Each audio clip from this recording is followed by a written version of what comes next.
Chairman, বাংলাদেশের স্বাধীনতা সার্বভৌমত্বের প্রতীক, আগামীর বাংলাদেশ আমাদের অহংকার, জনাব তারেক রহমান, জনাব তারেক রহমান।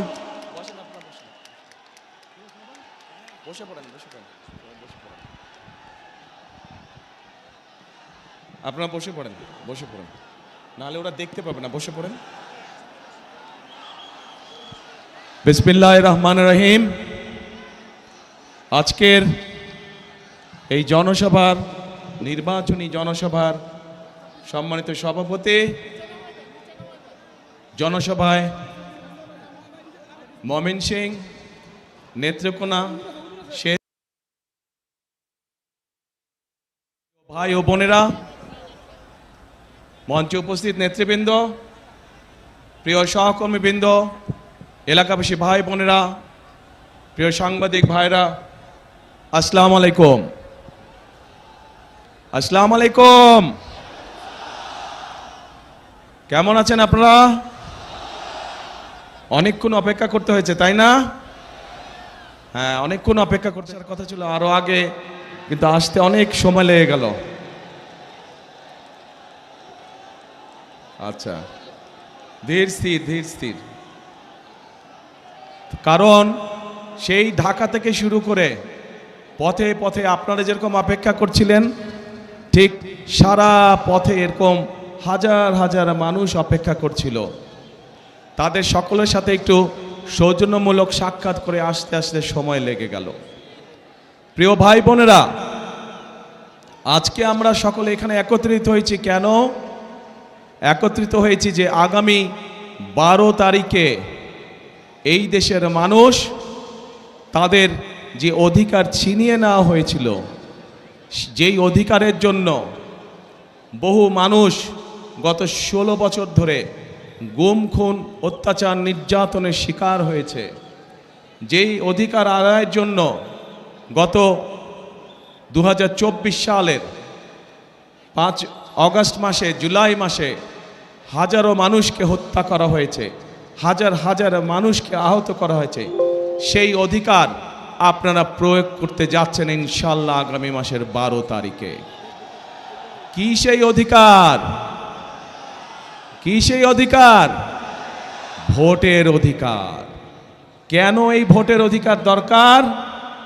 এই ভোটের অধিকার দরকার কারণ আমরা চাই এই দেশের মালিক যে জনগণ, সেই জনগণের ইচ্ছা মতন যাতে আগামী দিন এই দেশ সামনে চলতে পারে, সেই ইচ্ছার প্রতিফলন বা বাস্তবায়ন যাতে হতে পারে, সেই জন্যই দরকার ভোটের অধিকার। মানুষের কথা বলার অধিকার, মানুষের ন্যায্য অধিকার যাতে প্রতিষ্ঠিত হতে পারে, সেজন্যই দরকার ভোটের অধিকার। প্রিয় ভাই বোনেরা, আমি জানি ময়মনসিংহ বলুন, নেত্রকোনা বলুন, জামালপুর বলুন, শেরপুর বলুন, এই অঞ্চলগুলোতে বহু সমস্যা রয়ে গিয়েছে। নদী ভাঙন সমস্যা আছে, কর্মসংস্থানের সমস্যা রয়ে গিয়েছে, বিভিন্ন জেলাতে, বিভিন্ন উপজেলাতে ব্রিজ, স্কুল, কলেজ নির্মাণ, রাস্তাঘাট, কালভার্ট, এগুলোর সমস্যা রয়ে গিয়েছে, যেগুলো বিগত 1 যুগেরও বেশি সময় ধরে সংস্কার বা নতুন করে করা প্রয়োজন ছিল, কিন্তু কোনো কাজ হয়নি। হয়েছিল? হয়নি। কারণ ওই যে বললাম, ভোটের অধিকার ছিল না। যদি ভোটের অধিকার থাকতো তাহলে জনগণের সমস্যার সমাধান হতো। যেহেতু ভোটের অধিকার ছিল না, যেহেতু দেশে নিশিরাতের নির্বাচন অনুষ্ঠিত হয়েছিল, তথাকথিত নির্বাচন, যেহেতু দেশে আমির নির্বাচন অনুষ্ঠিত হয়েছিল, সেখানে সত্যিকারের জনগণের প্রতিনিধি ছিল না। তাই দেশের যুবক সমাজের জন্য কর্মসংস্থানের ব্যবস্থা তৈরি করা হয় নাই। তাই এলাকার মা বোনদের সমস্যার নিরাপত্তা নিশ্চিত করা হয় নাই।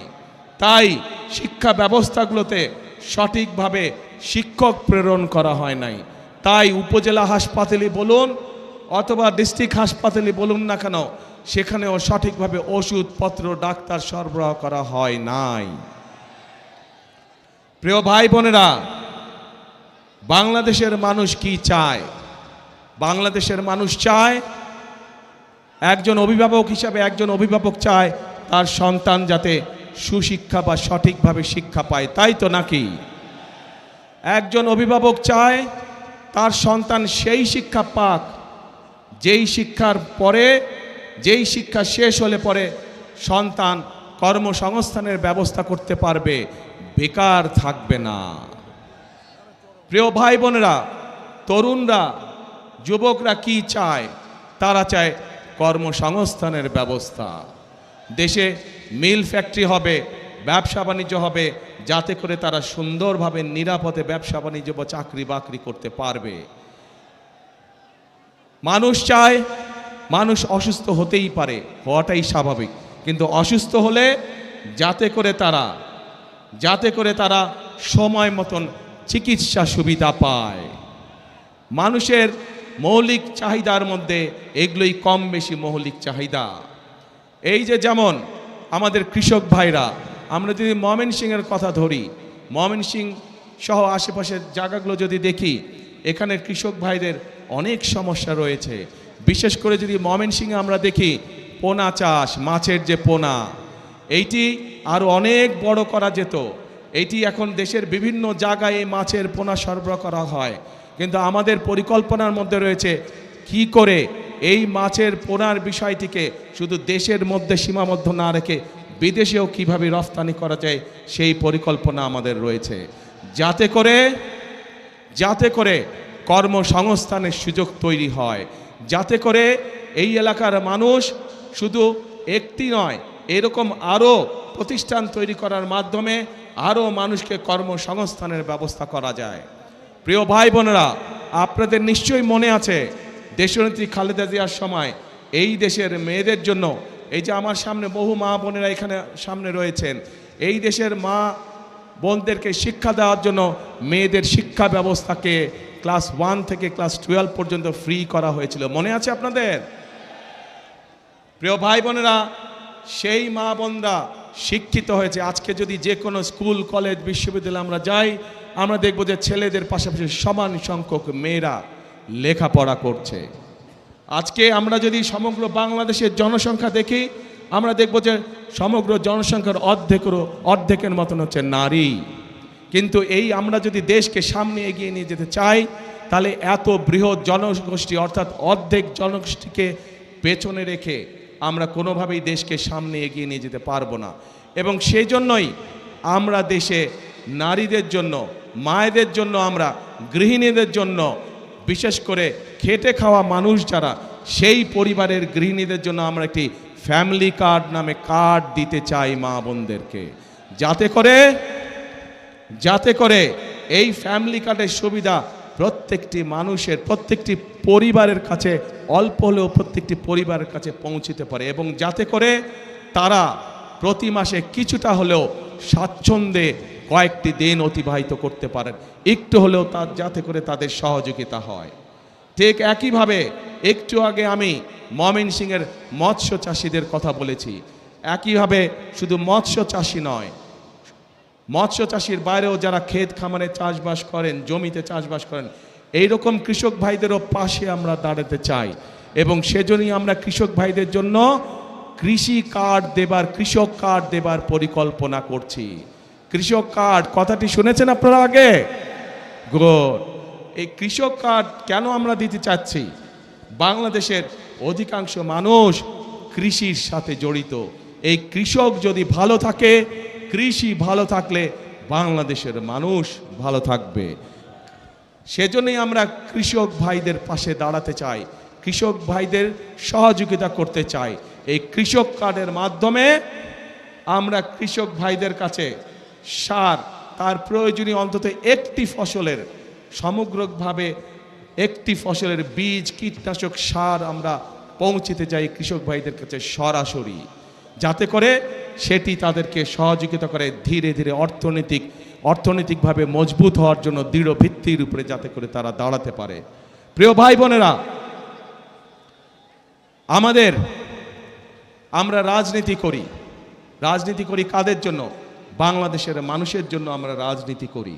আজকে এই যে নির্বাচনী জনসভা, এই নির্বাচনী জনসভায় আমরা কি দেখি? অনেক দল আছে যারা এসে অন্য দল সম্পর্কে বিভিন্ন রকম কথাবার্তা বলে। শুনেছেন না আপনারা? শুনেছেন। আজকে যদি আমি এখানে দাঁড়িয়ে আপনাদের সামনে অন্য দল সম্পর্কে অন্যরকম কথা বলি, তাদের গীবত গাই, তাদের সম্পর্কে সমালোচনা করি, তাতে কি জনগণের কোনো লাভ হবে? জনগণের কোনো লাভ হবে না। কারণ জনগণ তাকেই ভোট দিবে যারা জনগণের জন্য কাজ করবে, তাই তো? এবং জনগণের জন্য যদি কাজ করতে হয় তাহলে অবশ্যই একটি রাজনৈতিক দলের পরিকল্পনা থাকতে হবে কিভাবে দেশ পরিচালনা করবে, কিভাবে কি কি কাজ করবে জনগণের জন্য, সেই পরিকল্পনাগুলো থাকতে হবে। প্রিয় ভাই বোনেরা, বিএনপি বাংলাদেশ জাতীয়তাবাদী দল হচ্ছে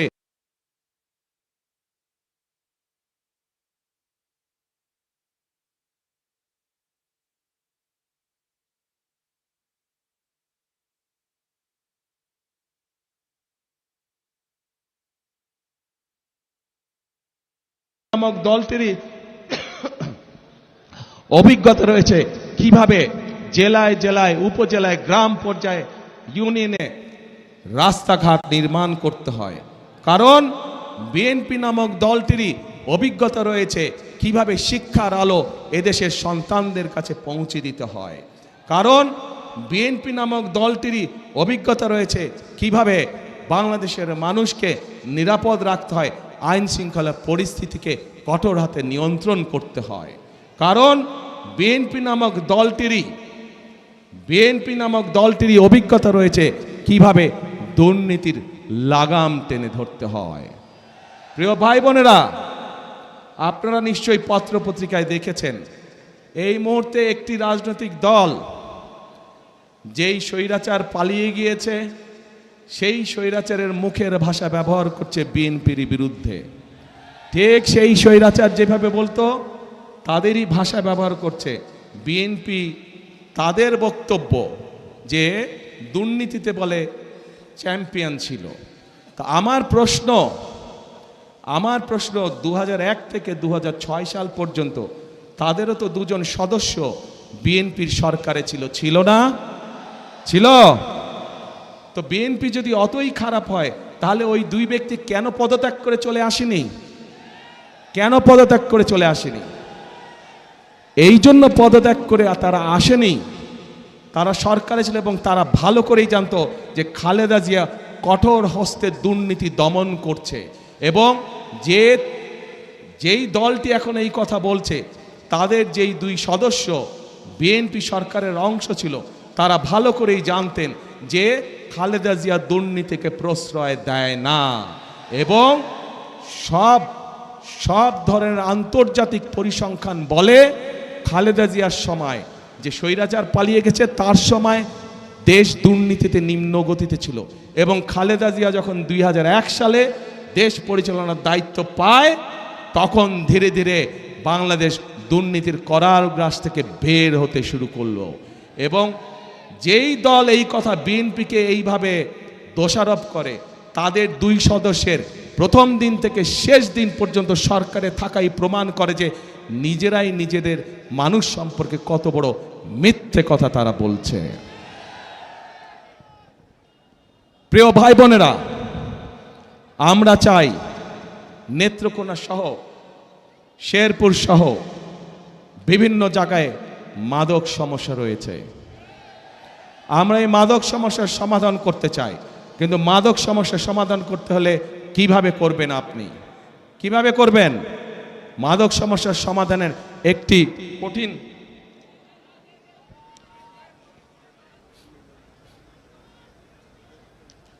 মাদক সমস্যার সমাধান করতে হলে আমাদেরকে সেই তরুণদের, সেই যুবকদের কর্মসংস্থানের ব্যবস্থা করতে হবে। ঠিক মানুষের যখন কাজ থাকবে, কর্ম থাকবে, চাকরি বাকরি থাকবে, ব্যবসা বাণিজ্য কম বেশি থাকবে, তখন মানুষ এইগুলোর মধ্যে যাবে না। আমরা সেই পরিবেশ তৈরি করতে চাই। আমরা চাই দেশে আমরা চাই ভোকেশনাল ইনস্টিটিউশন বেশি করে আমরা তৈরি করব। যাতে করে আমরা আমাদের তরুণ সদস্যদেরকে, যুব সমাজের সদস্যদেরকে আমরা বিভিন্ন রকম ট্রেনিং দিব, যেই ট্রেনিংয়ের বিনিময় তারা বিদেশে যেমন যেতে পারবে, একইভাবে তারা দেশে তাদের কর্মসংস্থান তৈরি করতে পারবে। যারা আইটিতে কাজ করে তাদের জন্য বিভিন্ন রকম আমরা আইটি ট্রেনিংয়ের ব্যবস্থার পরিকল্পনা গ্রহণ করেছি, যাতে যারা আইটিতে কাজ করে তারা ঘরে বসে তাদের আয় রুজি কামাই রোজগার বাড়াতে পারবে। প্রিয় ভাই বোনেরা, এই যে এই 4 জেলার ভাই বোনেরা আজকে আপনারা এই মিটিংয়ে উপস্থিত হয়েছেন, এই এলাকার আরেকটি বড় সমস্যা হচ্ছে, এলাকার আরেকটি বড় সমস্যা হচ্ছে মানুষের চিকিৎসা সমস্যা। ঠিক, আমরা ময়মনসিংহ সহ আশেপাশের জেলাগুলোতে যেই 4 জেলার ভাই বোনেরা আজকে উপস্থিত হয়েছেন, এখানে যেরকম আমরা জেলা হসপিটালগুলোকে আরও বড় করতে চাই, একইভাবে আমরা হেলথ কেয়ারের অ্যাপয়েন্ট করতে চাই। হেলথ কেয়ারের, আপনারা পল্লী চিকিৎসকের কথা শুনেছেন? পল্লী চিকিৎসক শহীদ জিয়ার সময় ছিল, যারা গ্রামে গ্রামে ঘরে ঘরে মানুষকে গিয়ে চিকিৎসা দিত, ছোটোখাটো রোগ বলে অসুখ বিসুখ তারা সেখানে চিকিৎসা দিত।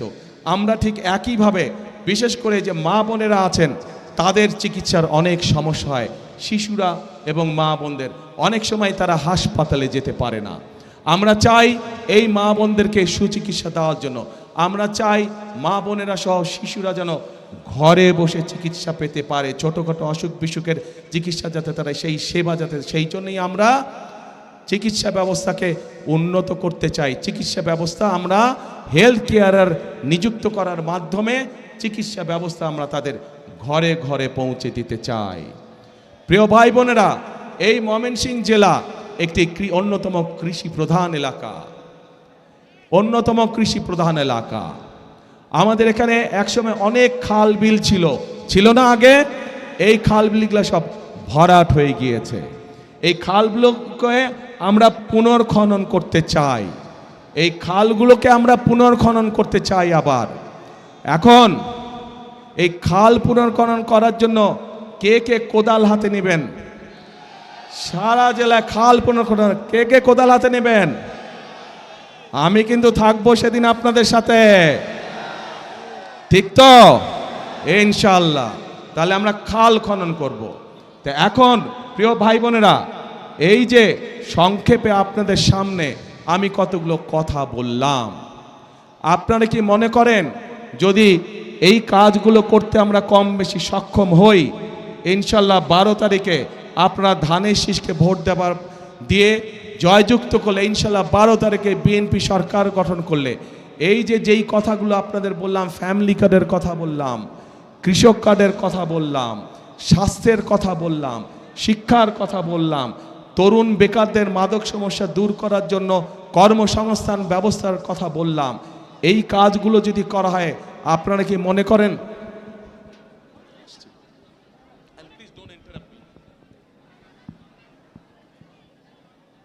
এই যে কথাগুলো বললাম, এই কাজগুলো যদি আমরা করতে সক্ষম হই, তাহলে কি আপনারা মনে করেন আপনারা সহ সমগ্র দেশের মানুষ উপকৃত হবে?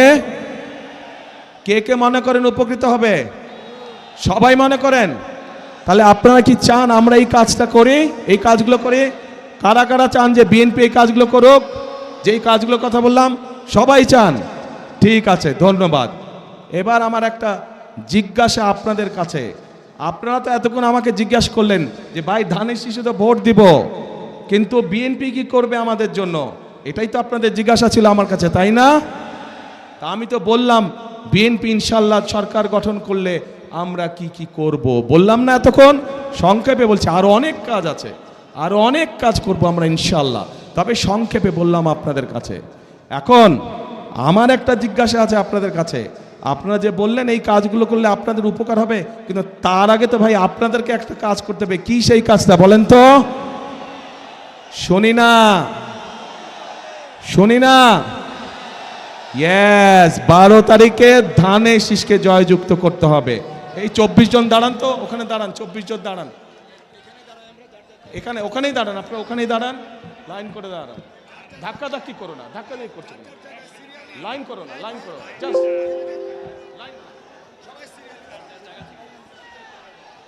এই যে আপনাদের সামনে 24 জন ব্যক্তি দাঁড়িয়েছে, 24 জন মানুষ দাঁড়িয়েছে, প্রত্যেকের হাতে দেখেন ধানের শীষ, দেখছেন? চেনেন এই 24 জনকে? এই 24 জনকে দায়িত্ব দিয়ে গেলাম এই 4 জেলার উন্নয়ন করার জন্য। তাদের হাতে ধানের শীষ দিয়ে তাদেরকে আমি দায়িত্ব দিয়েছি। এখন আপনারা আপনাদের দায়িত্ব বুঝে নিতে হবে তাদের কাছ থেকে। পারবেন? তাহলে 12 তারিখে পরিকল্পনা কি আপনাদের? ধানের শীষে ভোট দিতে হবে। বসেন নেতৃবৃন্দ, এরা সবাই হচ্ছে ধানের শীষের লোক। এদেরকে জিতিয়ে আনতে পারলে আমরা ওই কাজগুলো সব করতে পারবো। জিতিয়ে আনতে পারলে আমরা ওই কাজগুলো সব করতে পারবো। কিন্তু এদেরকে জিতাতে হলে আপনাদেরকে এগিয়ে আসতে হবে। আপনারা এগিয়ে আসলে ধানের শীষ জিতবে। আপনারা এগিয়ে আসলে ধানের শীষের পরিকল্পনাগুলো সব জনগণের জন্য বাস্তবায়িত হবে, দেশের মানুষের জন্য বাস্তবায়িত হবে। প্রিয় ভাই বোনেরা, আরেকটি পরিকল্পনার কথা আপনাদেরকে বলতে চাই। নারীদের কথা বলেছি, কৃষকদের কথা বলেছি, শিশুদের কথা বলেছি, তরুণদের কথা বলেছি, যুবকদের কথা বলেছি। আরেক শ্রেণীর মানুষ আছে আমাদের সমাজে, যেই মানুষগুলো আমাদের জন্ম থেকে মৃত্যু পর্যন্ত আমাদের সাথে থাকেন। তারা সম্মানী মানুষ। তারা জীবনের বিভিন্ন সময় আমরা যখন বিভিন্ন মুসিবতে পড়ি, সেই সময় তারা আমাদেরকে পরামর্শ দিয়ে থাকেন। সেই মানুষগুলো কারা? সেই মানুষগুলো হচ্ছে আমাদের বিভিন্ন মসজিদ, বিভিন্ন মাদ্রাসার ইমাম সাহেবরা, খতিব সাহেবরা, মুয়াজ্জিম সাহেবরা।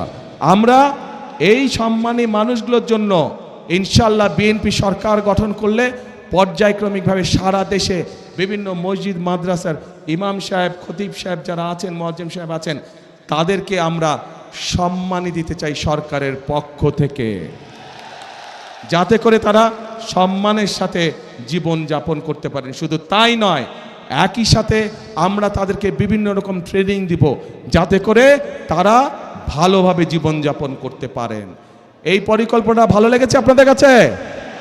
ইনশাআল্লাহ। তো এখন ভাই বোনেরা, 12 তারিখে তো আপনারা কি করবেন? হ্যাঁ, ধানের শীষে ভোট দিবেন। যাবেনটা কখন? ভোট দিতে কয়টার সময় যাবেন? দুপুর 12টায়? ও, দুপুর 11টায়? সকাল 9টায়? তো কখন? হ্যাঁ, তাহাজ্জুদের নামাজ পড়তে উঠবেন ওই দিন। আল্লাহর কাছে রহমত চাইবেন যে যাতে সারা দেশের ধানের শীষ জয়যুক্ত হতে পারে। এই রহমত চাইবেন আল্লাহর কাছে।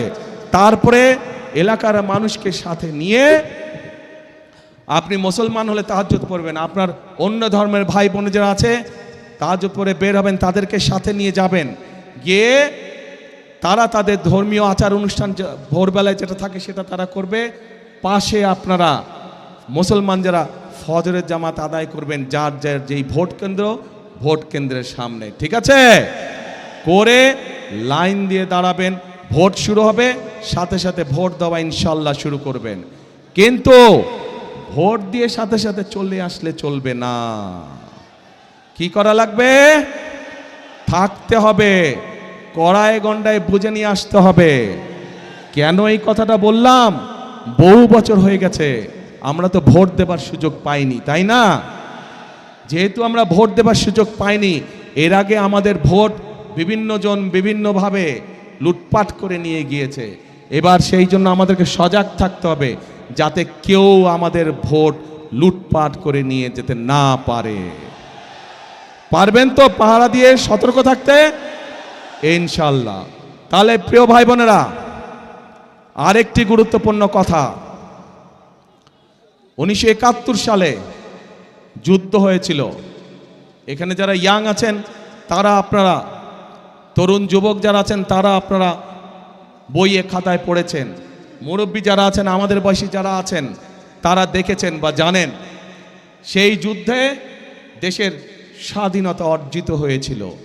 সেই যুদ্ধে বহু মানুষ শহীদ হয়েছিল।